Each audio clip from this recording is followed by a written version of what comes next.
Hello and welcome to the next part of this tutorial series on how to do your first DirectX 12 application in C++ from scratch. In the last episode we did some minor bug fixes and we are now ready to move on to the episode where we actually use our shadows drawing pipeline and do some setup.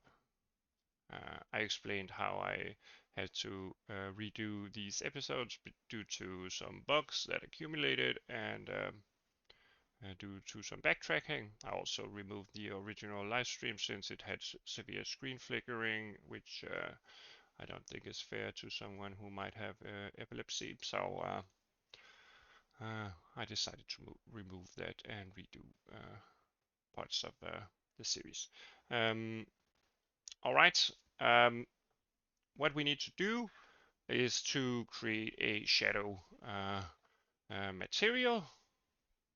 Since we haven't done that, we've created our floor and box materials. Let's see. So we will simply copy this code here. And we will create an entirely black material that has an transparency. Let's see, we will reset this and we will name it properly. All right, that's basically it since we've created this system here.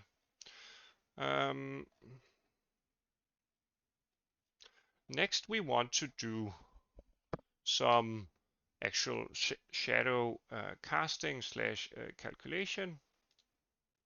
And in order to do that, our pipeline is now set up the same way that our regular object pipeline is set up,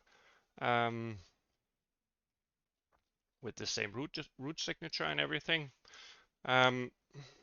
But we of course need to bind it.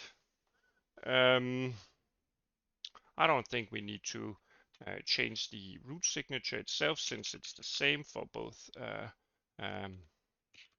pipelines, but we need to bind it during our draw calls here. So we will set the pipeline state and we will take our planar shadows interface here and get a pointer to it. We will next set the command list to register which primitive topology to interpret everything as. I'm actually unsure whether you would need to do that since it's already done up here, but since we flushed the pipeline / changed the pipeline, we might as well. One improvement I also wanted to mention is that we only need to do this once. We don't need to do it every draw call because the past data is the same for every object. Our past data is just our view projection matrix from our camera and our lighting information. So yeah, we don't need to do that. It will be set once, and then the individual constant buffers will be set for each object itself. All right.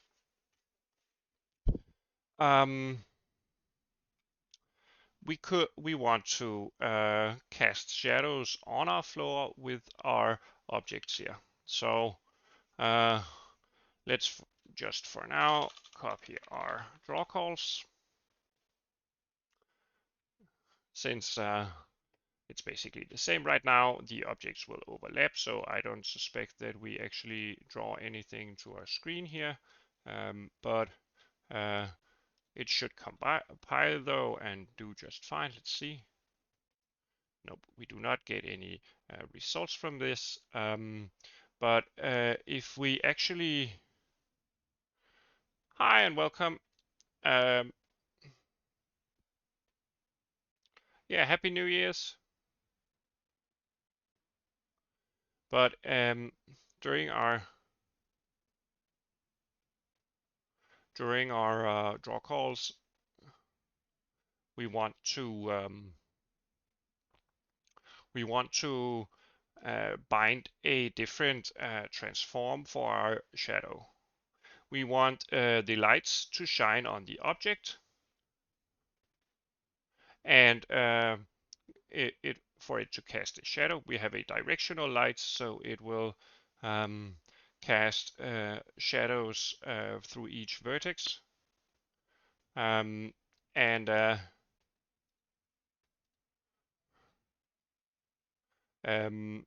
kind of like translate it into a plane, since we're doing planar shadows.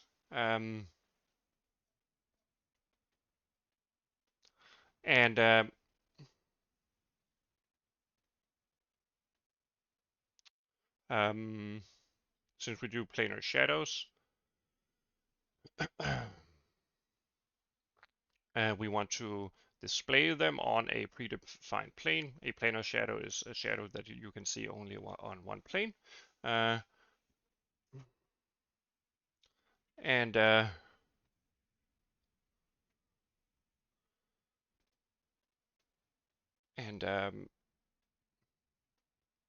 me see.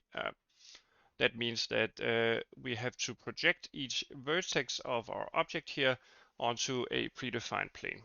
These are fairly simple shadows that have some limitations to them, but that's what we will implement in this project. For real projects, you might want to do shadow mapping, which is fairly advanced, and we won't be going through that in this series. But as I've mentioned, to draw a shadow, we will use the vertices for our objects and translate them into a 2D representation on a predefined plane, which will in this case be our floor plane. And in order to do that, we need some transformation matrices that are unique to shadows. That means that we will create some shadow transforms here. We will do this fairly simply.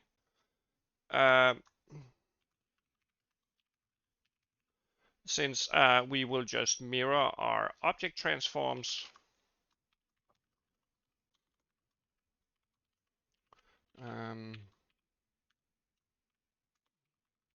And reserve some space and initialize some stuff. First, we want to resize and create empty objects on this series of shadow transforms according to the object transforms vector size. And then we want to initialize every object. We will, of course, initialize it as a constant buffer on our upload heap, since we will do shadows that are possible to update and animate. And we will update them every frame. So we will initialize them, and we will then update them each frame.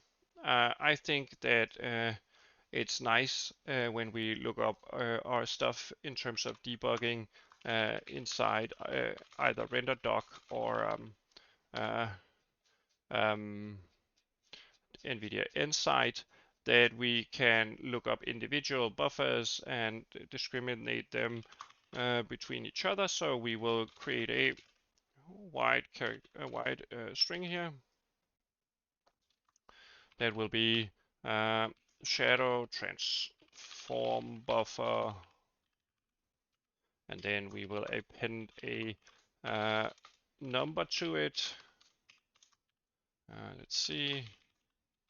No, std to wide string here, and then our index and then we will grab the shadow transform here and set the name to our name in C string style.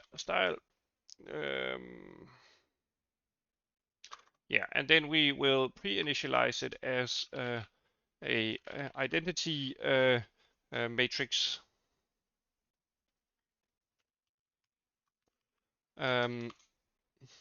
Since we want it to be non-zero, a transform won't work if it's not an identity matrix. Then the shader computations will turn out all zero, and you won't actually be doing any vertex or pixel rendering. So let's see, shadow transforms, and then get CPU. Now get CPU memory here, and then we will simply take our temp data, and then we will write as many bytes as we have to. As you can see here, it's initialized as an identity matrix. So this is the initialization of our shadow matrices. Let's then use these matrices. Let's see, did we actually copy our draw code? Yeah, we did, but only for our two objects here. So we will set our shadow transforms here as our actual transforms. Let's see how this looks so far. Okay, as you can see now, we start to draw something. We probably draw this object with the shadow shader on the other object. It's because the shadow transforms are not real shadow transforms yet. So that is why everything looks a bit weird. I'll show you how to actually calculate the shadow transforms. First off, I do think though that we need to change our light a bit so that we will more easily see a shadow cast. Right now this is a 45-degree directional light that shines down towards the negative y-axis and towards the negative x-axis. So that will give us a 45-degree angle, which you might also see from the highlights here. Two sides of the meshes are highlighted. But we will do shadow calculations for each frame. That means that we will do some updating here. Let's scope it so that we can actually kind of segment what's happening, and then we will do a series of draw calls. Let's do draw frame, and we will move all this inside our draw frame scope here. So now we can actually minimize this, and we will of course move this into our update step here. We will update our camera information every frame, and also our light information. Yeah, so DirectX Math actually has a shadow matrix calculator. You can always look up planar shadows matrix, and let's see, does anyone have a yeah, they are for projected shadows which use point lights.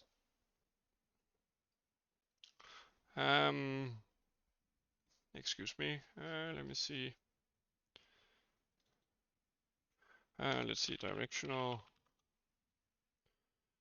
Well, they aren't as explanatory as the ones that you might see. Let's see.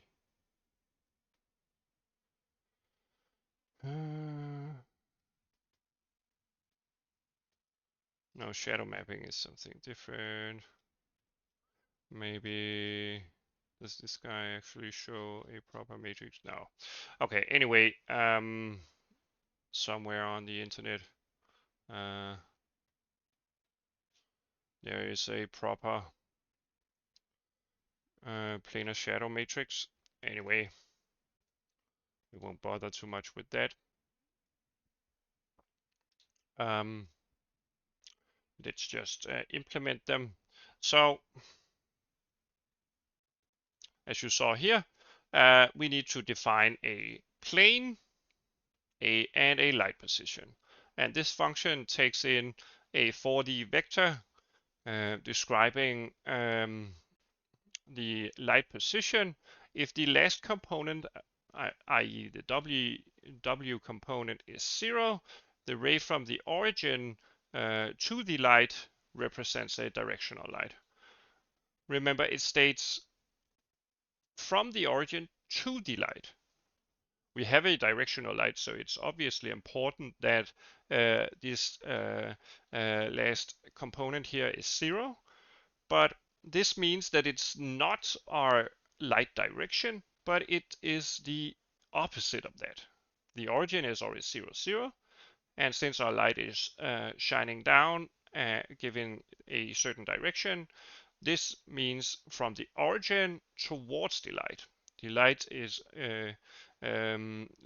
infinitely far away, but it has a direction. So it's simply the direction that the light is in, which means the opposite of the specified light ray direction. You can also do point light interpretations. That means that the shadows will be cast like it was a point light. You can always look up different lighting situations. As you can see here, this is directional lights. There are so many rays that the projection gets cast according to those rays. A point light, it will have sort of a cone of rays, which means that the perspective on the actual vertices and how to project the shadows are different than a directional light. All right, let's see. But we want to use the DirectX function. We will create a plane here. We will call it plane to cast shadow, and we will simply define it as our floor plane here. I suspect this last component is actually the D value in terms of defining a plane. Let's see, plane vector. Whoops. Plane definition normal. Let's see. Do we have any? Yeah, you can define a plane using its normal and its so-called D component, which means the distance from the origin, signed distance from the origin to the actual plane. But anyway, we won't be specifying a D.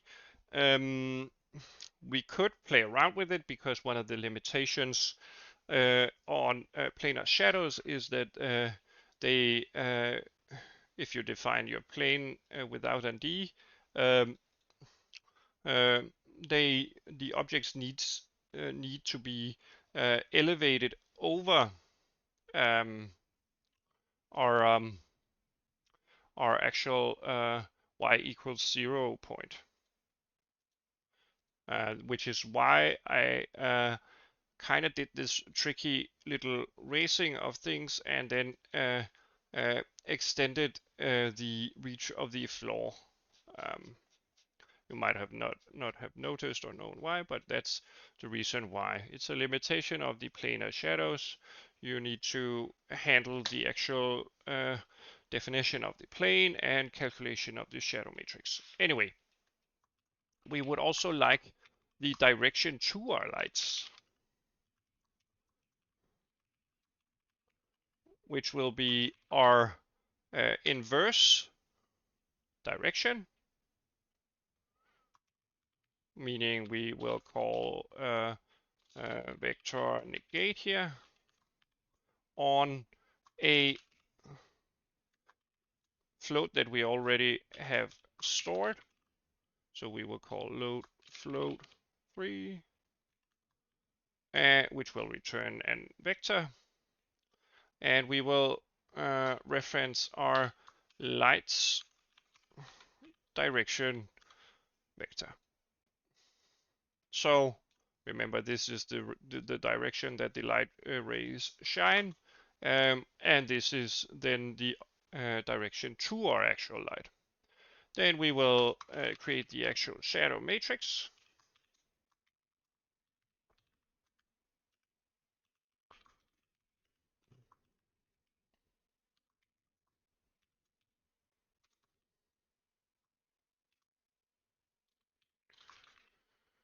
Let's see, shadow, and we will pass in our plane, and we will pass in our direction to our light source. And then, since we don't want C buffering slash depth buffering issues, we should probably raise our shadows a bit from the floor, which means that we would also like to translate this a bit up on the y-axis. Let's just do a matrix for that, because then we can simply multiply several matrices together and make sure that every operation is done at once, as per vector uh, um, vector matrix multiplication rules. Well, then, okay. And then we would, of course, like to create a individual shadow transform for each object. Since we already pre-allocated the buffers themselves, we can simply iterate over all of them. So we would like to update the shadow transform data here. So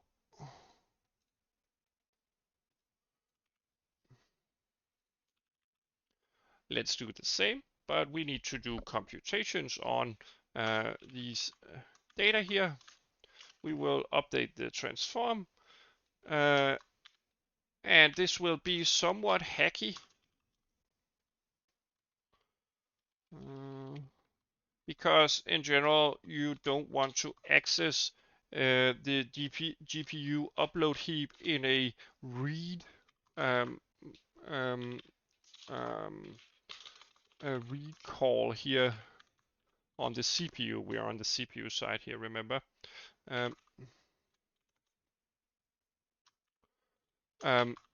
But otherwise you would have to kind of store the object data in a separate vector and then update the actual um, object transforms as well each frame, in case you have changes to them or you animate the objects or something.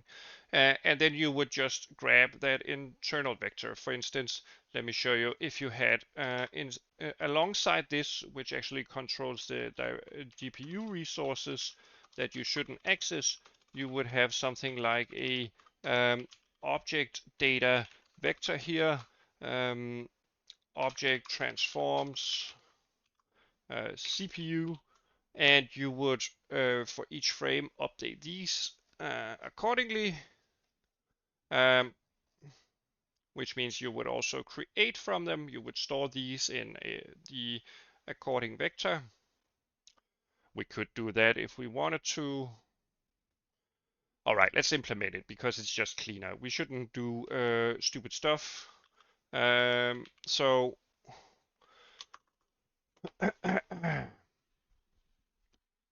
let's do that. We will do our object data here, temp data. We can simply copy from the same place. You could also copy from the vector, but well, it's already on the stack, so might as well just access that. Then we do the same thing here. Let's see, let's kind of segment this together. I think that resetting it to an identity matrix every time is probably a bit more clean here, even though it's kind of wasteful. We might forget something. Okay. So now these mirror our actual object transforms. We won't update them every frame, excuse me. But now we can access them in a better manner. Let's see. Now that's more clean because this is CPU sided and not GPU sided. So that means that we're not doing something that we're not supposed to. If you wanted to update these or animate these, you would of course have to do something like this to our object transforms and upload the new data. We're not doing that, but anyway, you want to take the transform for the object and then multiply it by the shadow matrix, meaning that not only do we translate, rotate, skew the object as we should, we will also project it onto our floor plane here using the shadow matrix, and then we will translate it a bit on the y-axis so it doesn't merge with the floor, resulting in depth fighting on the GPU. And that would lead to flickering pixels or yeah, noise in the image. Yeah, so we will basically do that. Upload our shadow matrix here for each object. And let's see how this works out. Okay, we have an issue here. Undeclared identifier. Oh, we haven't included the, well, oh, it's because it's in a namespace, of course. There we go. And as you can see here, we actually get something that looks like a shadow. The problem is that we forgot to bind our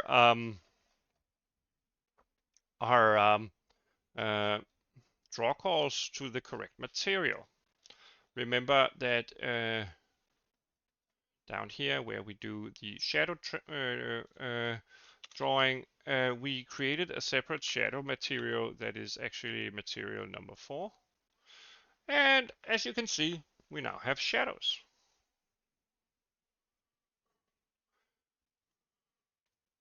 Which should be in relation to our actual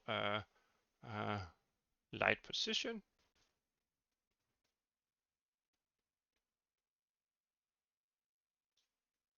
Let's see.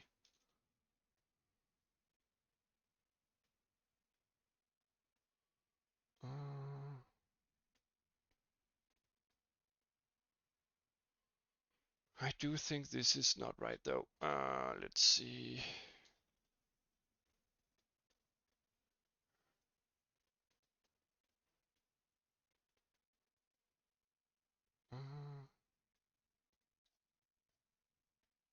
Anyway,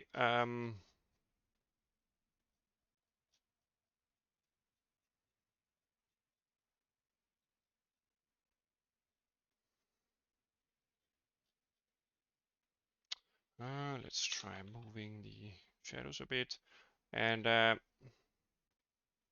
let's try moving this object also, moving it a bit further out and then elevating it. Yeah, we changed the lights.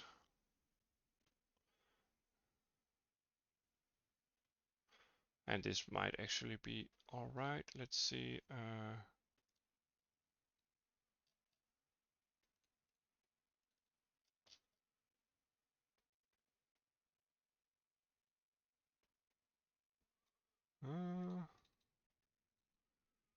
I don't know why it doesn't affect it, but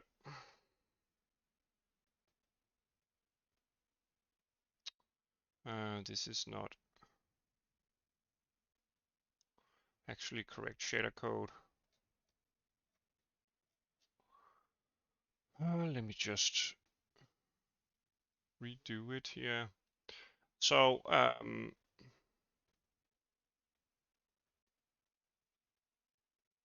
we using the correct shaders? Well, we are. Maybe it's due to versioning. I don't know how. Since these aren't included in the project, I might end up in a state where I have a different shader. Anyway, let me just show you how the correct vertex shader for the planar shadows is supposed to be. Let's take our input position here. No, let's not use this at all, actually. Let's just swap this. And then we want to create a world projection position because the shadow matrix is actually a projection onto a plane. And then when we want to pass our screen space coordinates, we will simply use our appropriate position here.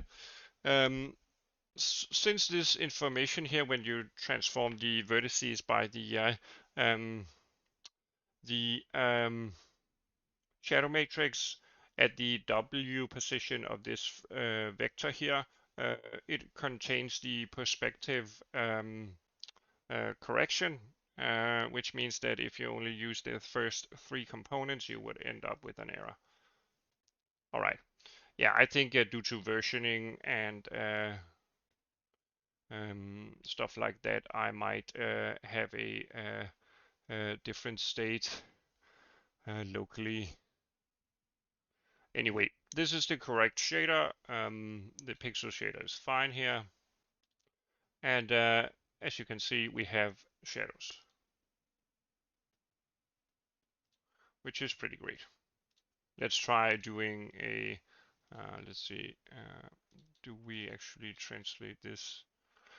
Well, one last issue, I think, in terms of the faces here is that we would like to normalize this. As you can see outside in our CPU-sided code here, yeah, that makes the lighting a bit more reasonable. Let's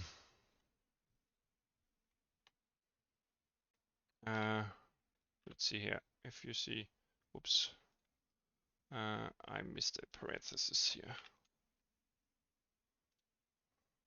As you can see, things get a bit more intense because the values actually end up being higher. So this is an adjustment that is more proper.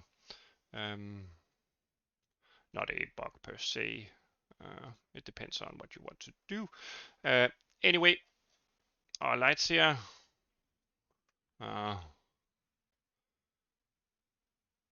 Get rendered with shadows casting. As you can see, objects can't cast shadows on each other with planar lighting, but that's just another limitation of that. If you had another wall, you could, of course, do a shadow pass with each object projected on the wall. But yeah, that's basically it for this episode. Let me revert back the camera here, or rather the lighting here, and let's set it to something like this. Well, that looks great. We could also do something like, well, we will do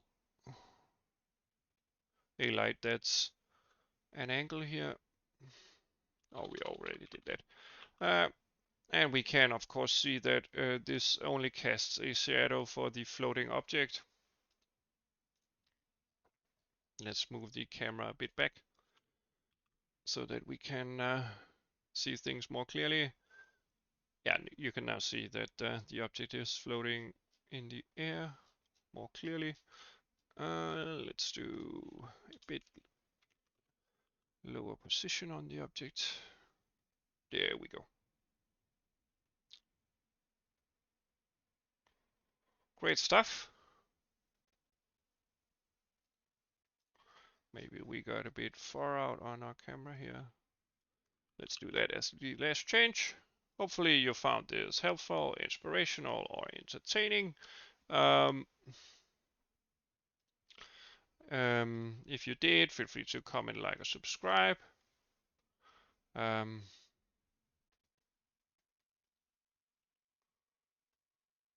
Yeah, in the next episode we will do some stuff in terms of implementing a timer function. We did planar shadows here, and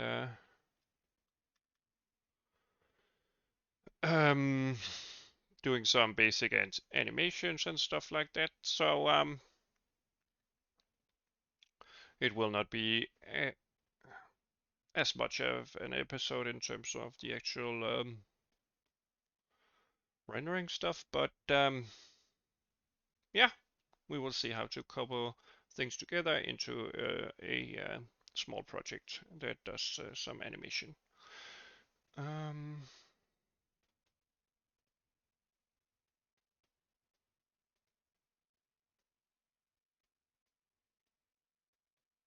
Yeah, great stuff. Hopefully I'll see you in the next one. Thanks for watching. And oh, I forgot. There were some questions here in the chat. Do you plan on implementing I'm GUI anytime soon? No. Linking up to different libraries is more of a programming tutorial series. This is on the DirectX side of things. So that's an entirely different topic, and we won't be covering that. The scope of this series is to get you up and running in terms of using DirectX 12, and it's a beginner series, so I'll leave it up to you to do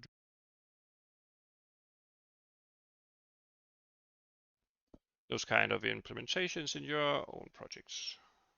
Just remember that immediate mode rendering can be coupled to your rendering API, which means that ImGUI can use DirectX 12 to do its rendering. All right, I think that was it. Hopefully I'll see you around. Bye-bye.